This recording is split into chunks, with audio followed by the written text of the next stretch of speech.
నాకు పాప పుట్టింది, నేను దేవుని కోసం పని చేస్తున్నా. కానీ పాప పుట్టిన 20 రోజులకు హాస్పిటల్కి తీసుకెళ్తే, ఎందుకు తీసుకెళ్ళాము అంటే ఆమెకు విరోచనాలు అవుతున్నాయి. ఎందుకు ఇది అని తీసుకెళ్తే డాక్టర్ అన్నాడు, విరోచనాలు ఏమైనా తగ్గిపోతాయి, కానీ ఈమెకు గుండెలో టెట్రాలజీ ఆఫ్ ఫాలో అనే ఒక రోగం ఉంది అని చెప్పి. టెట్రాలజీ ఆఫ్ ఫాలో అంటే ఏంటిది? ఏదో అన్ని భాషలాగా ఉంది అనుకున్నాను. మీరు సినిమాలు ఒకవేళ భూమి పుట్టక ముందు వచ్చిన సినిమాలు చూస్తుంటే, అంటే మీరు పరిశుద్ధులే, మీరు చూడరు. నాలాంటి వాళ్ళు అప్పుడప్పుడు ఇలాంటివి, అంటే నేను చిన్నప్పుడు చూశాను కదా, గీతాంజలి అనే సినిమాలో హీరోయిన్కి ఉంది కదా అదే రోగం, నా పాపకు కూడా ఉంది. అది ఆ రోజుల్లో, అంటే ఆ సినిమా రిలీజ్ అయిన రోజుల్లో దానికి ఆపరేషన్ లేదు, చచ్చిపోవాల్సిందే. టెట్రాలజీ ఆఫ్ ఫాలో అనగానే ఆ రిపోర్ట్స్ తీసుకుని నేను, నా భార్య, నాకు ఒక పాత డొక్కు కారు ఉండేది, ఆ డొక్కు కారులో వస్తున్నా, కళ్ళల్లో నీళ్లు కారిపోతున్నాయి. దేవునికి వ్యతిరేక భావం, దేవుని పట్ల తిరుగుబాటు. How can you do this? నువ్వు ఎట్లా చేస్తావు ప్రభా? నాకు ఇది, నేను నీ కోసం ఇల్లు ఇడిచిపెట్టి, మా ఊరు ఇడిచిపెట్టి, హైదరాబాద్ ఇడిచిపెట్టి పరిచర్య చేయనీకి వచ్చి ఇందోర్లో ఉండి మినిస్ట్రీ చేస్తూ ఇంత చేస్తుంటే నువ్వు నా బిడ్డకు డిఫెక్ట్తో పుట్టిస్తావా? And I had too many complaints. వాక్యం చెప్తున్నాను, చర్చికి వెళ్తున్నాను, సేమ్ మతం ఫుల్ వాక్యం ఫైర్, లోపల మాత్రం దేవుని పట్ల వ్యతిరేక భావం, దేవునితో పోరాటం, కొట్లాట. How can you do this to me? నాకు ఎందుకు? నన్ను ఇలా ట్రీట్ చేయటానికి నీకు మనసు ఎలా వచ్చింది?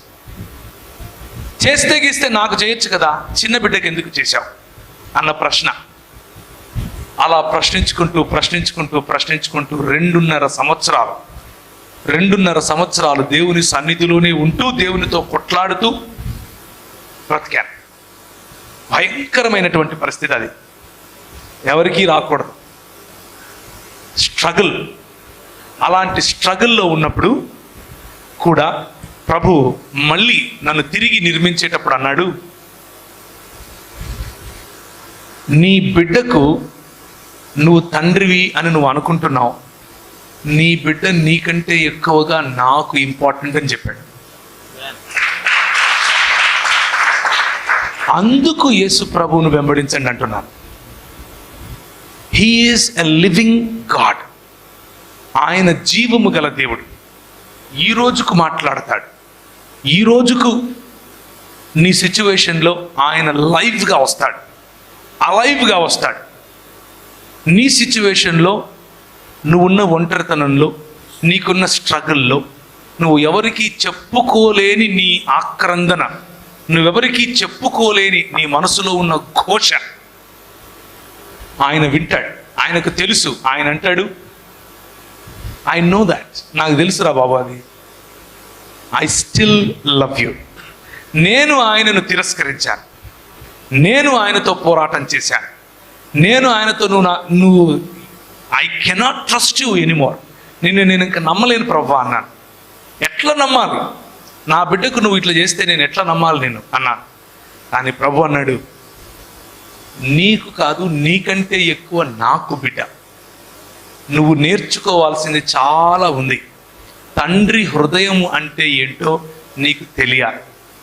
నీ బిడ్డకు గుండెలో చిల్లు లేకపోతే గుండెలో రంధ్రం ఉంటేనే నువ్వు ఇంత బాధపడుతున్నావు కదా, మరి నీ జీవితంలో ఉండే చిల్లులు, నీ జీవితంలో ఉండే రంధ్రాలు, నీ జీవితంలో ఉండే ఈ బలహీనతలు చూసి నేనెంత బాధపడుతున్నాను అని ప్రశ్నించాడు.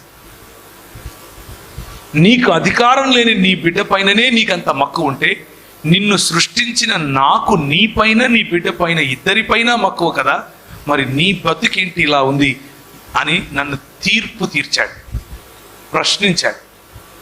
ఆ ప్రశ్నకు సమాధానం లేక బోర్లా పడి ఏడ్చాను.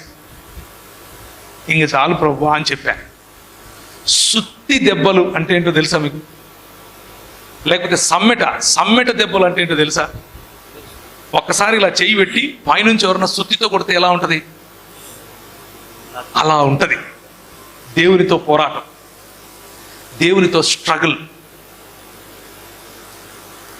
And if you are going through today, నువ్వు అలాంటి ఇమోషనల్ స్ట్రగుల్ గుండా నువ్వు ఈరోజు వెళ్తూ ఉంటే, I want to encourage you. God is faithful. దేవుడు నువ్వు విడిచిపెట్టినా విడిచిపెట్టడు. మతం నువ్వు విడిచిపెడితే నీది కాకుండా పోతుంది.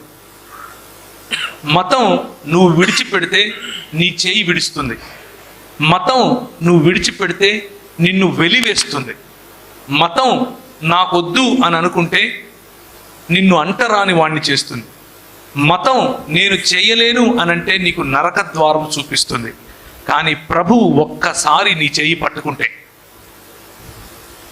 Nobody can snatch you out of my hand అంటాడు. నా చేతిలో నుండి నిన్ను ఎవ్వడు విడిపించలేడు అంటాడు. నా గొర్రెలు నా స్వరము వినును అంటాడు.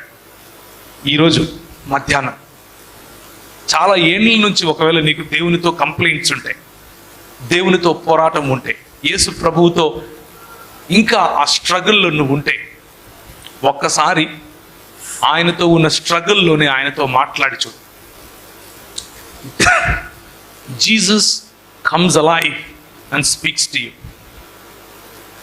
ఆయన జీవము కలిగి నీతో మాట్లాడగలడు, నిన్ను ఇలా పట్టుకోగలడు.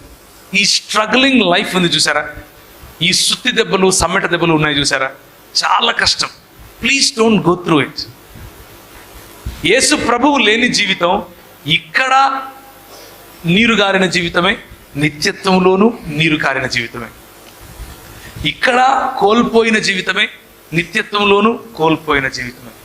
యేసు ప్రభువును కలిగి ఉన్న జీవితం ఇక్కడ ఫలవంతమైన జీవితం, నిత్యత్వంలో కూడా ఫలభరితమైన జీవితం.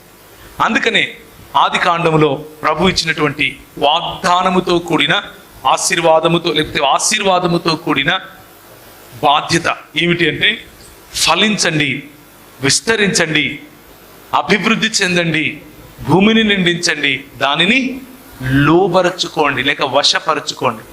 God wants you to be the kings and queens. God wants you to rule over the world.